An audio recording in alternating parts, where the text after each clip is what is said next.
My boyfriend surprised my deaf brother by learning ASL to communicate with him, but my friends think it's a red flag, and I'm starting to wonder if they're right.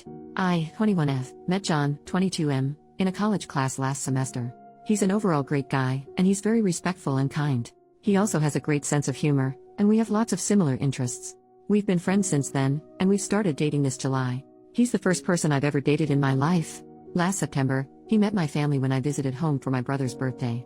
My brother, Trev, 19M, has been deaf since birth, so my whole family communicates with him either through sign language, Trev's lip reading, but we still just sign his reflex, or through text. During our small celebration at home, it was clear that my parents liked John. He was very charming, funny, and respectful. He even tried to connect with Trev by typing some of his jokes for Trev to read, although my brother could lip read as well. Whenever John would tell a story, either I or my parents would sign for Trev. My parents said that they're happy that I found a sweet and caring guy in John. Of course, I'm glad to hear this. Before we went back, John and Trev had a quick Call of Duty gaming session. For someone with Trev's condition, he is a really talkative guy lol. He's very expressive and likes to communicate a lot, especially when gaming. Of course, he couldn't outright trash talk, but he does the closest thing with his hands. So, there we were at Trev's room, with John and Trev playing while I was translating for them. I was laughing way too hard because Trev was trying his best to trash talk John, like saying he's weak and trying to say all these expletives, but I'm trying my best to tone it down for John. Meanwhile, I'm also translating John's instructions and strategies for Trev. Also, because this was the first time John met my family, he was saying all these praises to Trev like good job or we can do it better next time, although I know that deep inside, he also wants to trash talk my brother. The two of them got along pretty well, and they've been having some online gaming sessions since then. 2 weeks ago, John visited home along with me again for my mom's birthday. There, he surprised everyone, including me, by communicating with Trev through ASL. John was still at the alphabets, some basic words, and some rehearsed phrases, but we were all delighted that he even made the effort. Trev's face lit up, and I've never seen him happier having a new long-term friend with low communication barriers. Apparently, John had been watching some YouTube tutorials and got a free subscription to learn ASL. The two of them had a gaming session again, and this time, John and Trev could communicate more directly. Of course, it was still kinda slow and I still had to do some translating. Imagine trying to baby talk to a grown man or talking to a caveman with choppy sentences lol, but I could tell Trev was having a great time. They also got more comfortable with each other with more explicit trash talking, which I didn't tone down this time. John had been religiously learning ASL since then, and he's making a lot of progress. I was so happy with this, so I told my close friend group from high school. However, most of my friends, especially my closest guy friend, told me that what John was doing was a red flag because it could be a form of obsession and emotional manipulation.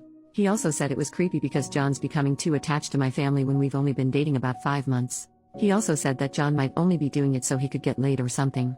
I know there's some validity to what my friends said, but I'm not really convinced. John has been a wonderful and sincere guy the entire time, and I know it's naive to say this because he's my first ever relationship, but I can see this becoming long-term. Yes, we haven't hooked up yet because I told him I wasn't ready yet, and he never pressured me to do it. However, is his behavior something I should really be concerned about? Again, I don't have any experience with dating and relationships, so I don't know if this is something that's truly concerning. My friends are pushing for me to break up with John, but I'm not sure. How do I proceed with this? Edit. Wait, whoa. I took a break to work on a paper and there are now almost 1,000 comments. I'll try to process everything, but thank you for your kind words, Reddit. Yes, John is a wonderful guy, has so far given me no reasons to doubt his sincerity. It's only my friends who planted the seeds in my mind since they've all had experiences with dating and relationships, so the pressure kinda got to me. Thank you for all your insights. Update. 1 month later. First off, I wanted to thank everyone who gave their insights on my original post. As I said, I'm very new to relationships, so reading insights other than my inner circles was very eye-opening. To begin, many Redditors said that my high school friends are conniving, untrustworthy, and ableist people who never bothered learning ASL despite knowing me for a long time. I take accountability for this. I'm not saying they're blameless, but it's not entirely their fault. For some context, our family moved to our area when I was in senior year of high school due to my dad's job. The friend group, 2 guys and 2 girls before I joined, was already tight when I came in. They then took me in after we got grouped together for a school project, and they've been with me ever since. We've been friends for about 4 years now. They're not exactly saints, but they helped me survive my senior year in one piece. They are fun to hang out with, and they were the support I needed when I was struggling. Also, during that time, my brother was having an especially hard time adjusting because of his disability, so my friends never really saw Trev a lot. To be clear, I was never ashamed of Trev. It's just that whenever my friends came over, he either locked himself in his room or was in a different area with his tutor and never really interacted with us. Whenever he does come out, he's really shy and awkward, so my friends mostly just get glimpses of him.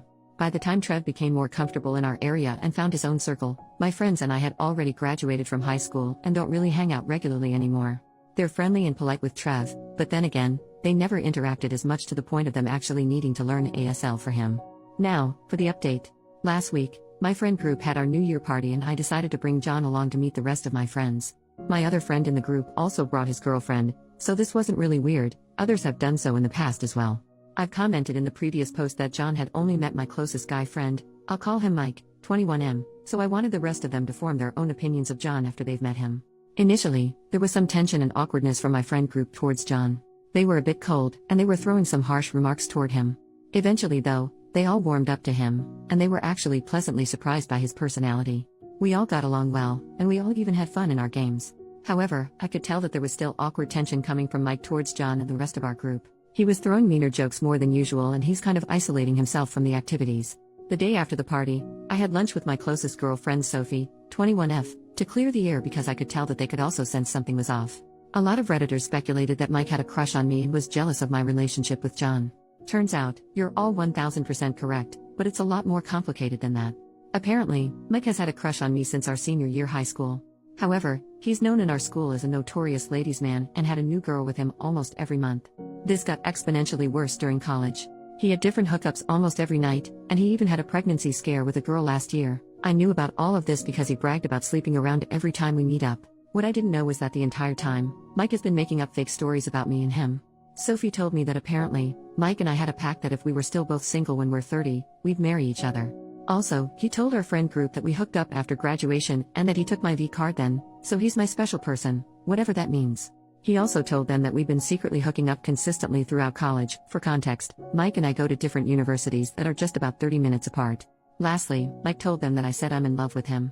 He told our friends not to tell me anything so I don't get embarrassed or upset since I have this image of being somewhat of a prude. Mike also told our friend group that when he met John, he thought that John is a total jerk who has been manipulating me and taking advantage of my innocence and naivete. He said that John had been forcing himself into my family and is driving a wedge between me and my friends. Mike also said that after he had lunch with me and John, he tried to convince me to stay away from John because he's not a good influence on me, but John had effectively brainwashed me. This explains why my friend group was already so antagonistic towards John when I told them about him. For the record, none of what Mike said was true. There was no pact, we never hooked up, and I have never been in love with him. After that, Sophie and I asked the rest of our friend group, except Mike, to jump on a FaceTime call with us. They all shared different versions of what Mike told them. There were a lot more, but I disputed everything. We were all collectively shocked about everything that we learned that day. They apologized for their behavior towards me and John, and I told them I understood given all the lies fed to them by Mike. Then, everyone agreed to kick Mike out of the friend group. Sophie suggested that maybe we could have an intervention for Mike first, but I just said that I didn't want anything to do with him anymore. The rest of the group agreed, so we're essentially cutting him off. Sophie said she would still talk to him just to inform him of everything that happened, but I really just wanted to distance myself from him entirely. Now, it's been a week of being Mike-free. Sophie said that when she and our other guy friend talked to Mike, he became extremely defensive, confrontational, and aggressive. He wasn't physically violent, but he called them names, attacked their characters, and made such awful statements about everyone in our friend group that I won't include here anymore. It looks like cutting him off completely was the right call. Now, for some more uplifting updates. After reading everyone's comments in my previous post, there were a lot. I reflected on my relationship with John and my friends. I then talked to my parents for advice, since they have the best relationship I know of. They told me that from what they saw of John when he visited our home and how I spoke of him, it seems like he is a legitimately nice person with pure intentions. It also helps that John and I have been friends for months before we started dating, so I already knew his character even when there was less pretense of him trying to impress me. He's already impressive on his own though lol. I then told John about everything that happened and apologized, fully expecting him to be mad at me for doubting him and his intentions. Instead, he said he understood, because of course it was just natural for me to trust my friends and expect them to have my best interests. He then asked me if there was any point in our relationship when I felt uncomfortable or uneasy around him, and I categorically said no. I told him that he's my safe space, and he has nothing to worry about. He then reassured me that his intentions with me are genuine, and he even said that he sees a future with me, which I reciprocated. Also, John and Trev's friendship is still going strong. Trev has participated in one of John's D&D sessions with his friends, and John and I both acted as the translators. We were delighted to see that most of John's friends already know ASL alphabet. Apparently, they had even included it in the lore of their D&D campaign. Also, Trev had been asking John some tips for working out and getting fit lately since they have the same body type but John is more toned. One of his brothers is a fitness instructor. Also, I met John's family for the first time for their annual get-together. It was super fun. There were games and contests. Also, I wasn't prepared for it, but apparently, since their mom is a theater performer and their dad is a music producer, it was their family tradition to have a talent showcase. They gave me a pass this time, but they told me I should prepare something impressive for next year lol. John and his brothers performed Bye Bye Bye Bye in sync, in full Deadpool, Wolverine, and Captain America costumes, while his sisters and their husbands did Defying Gravity from Wicked. Their parents did a medley from The Sound of Music. It was a total blast.